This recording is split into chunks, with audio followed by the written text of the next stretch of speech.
Hello बच्चों, let's read the given question. The question says two identical rods, each of mass m and length l, are rigidly joined and then suspended in a vertical plane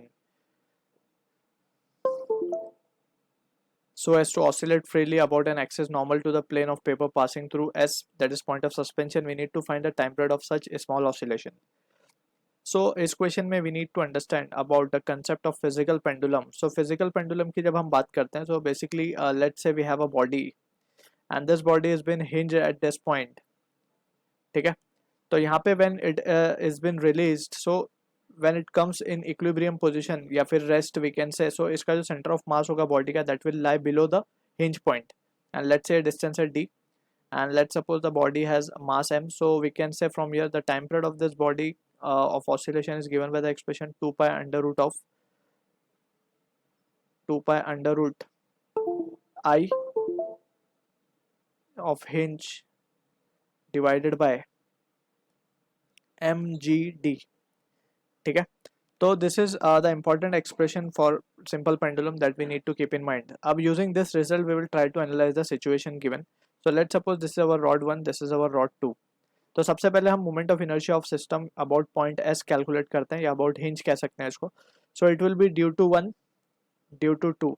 अगर due to 1 लिखें हम तो we know के this is the rod and if you wish to find the moment of inertia about the side axis, side से कोई axis pass हो रही है और इसके about if you wish to find moment of inertia it is given by the expression ml²/3. So ये results हमें याद रखना है directly. So it will be ml²/3 plus I2 की जब हम बात करें, सो I2 ये लेट से ये है हमारी रॉड जो कि सेकंड रॉड है and this is the point about which we are interested in calculating the moment of inertia. Let's say about this point moment of inertia is I dash and इसके center of mass के about जो moment of inertia that is I given by the expression ml²/12 and this is the distance between the two which is nothing but L.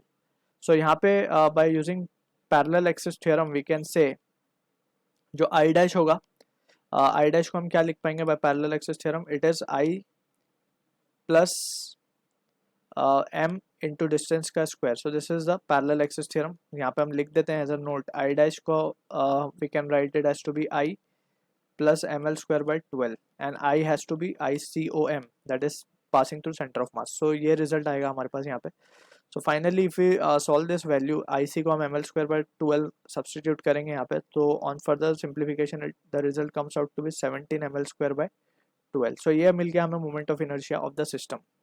now we have to calculate the D part, that is the center of mass distance from suspension point. तो अगर हम इसको ध्यान से carefully analyse करें, so centre of mass we can calculate easily by using the either formula हम use कर सकते हैं या फिर direct also we can solve it. सो अगर हम इसको डायरेक्टली एनालाइज कर लें क्योंकि ये सिंपल और सिमेट्रिकल केस है, सो वी कैन से इसका centre of mass first rod का it will be lying at L/2 right and second rod का जो सेंटर ऑफ मास है it will be lying at L.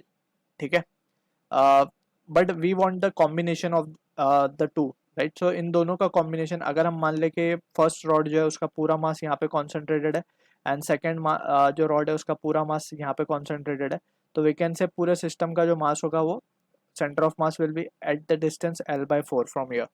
ठीक है ना, एंड यही होगा हमारा सेंटर ऑफ मास पूरे सिस्टम का which is at a distance of 3L/4 from this point right. So ये पॉइंट ऑफ सस्पेंशन से इसको अगर हम m को यहाँ लिख देते हैं तो ये जो डिस्टेंस आएगा ये कितना आएगा हमारे पास 3L/4.